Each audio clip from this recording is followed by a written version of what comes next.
বলেছিলে গো ভালোবাসি গো, আজ কেন গো এমন হলো? আসসালামু আলাইকুম। আমি না কইলেও নাই, না কইও থাকতে পারি না। কেমনে থাকবাম? আমার এক দাদা আছে, মানে সাদা মাটি, সবসময় কিন্তু ওনারে পাওয়া যা। খুবই ভালো মানুষ, খুবই সাদা দিলের মানুষ। মানে সারাদিন মানে আমনে কি কইতাম, মানে মানুষের জন্য যে এত ভালোবাসা ওনার মনে, আমি আগে জানতাম না, তাই ওনারে ভাইয়াছি। আসসালামু আলাইকুম। ওয়ালাইকুম সালাম। আমার সাদামাটি আপনারা পাইবেন, আমি সবসময় আছি। ইন থেকে আমি বাইরে লইছি।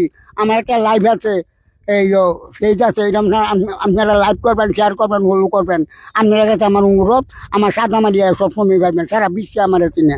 আসসালামু আলাইকুম।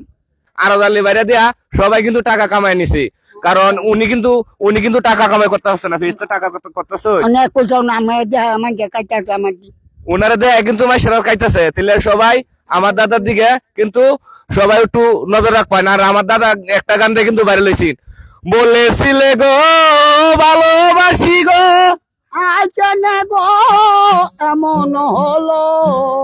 কেমন হলো এমন হলো, বলবো না গো আর কোনো দিন, ভালোবাসো তুমি মোরে।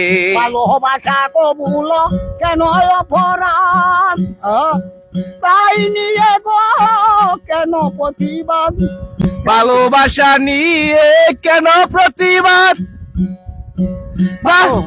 ভালোবাসাতে বুকে পেয়েছি আঘাত, সে অনল গো দেহে জ্বলে 12 মাস। বাউলের অন্তরে আরো দালির অন্তরে, বলবো না গো প্রিয় আর কোনদিন, ভালোবাসো তুমি মোরে।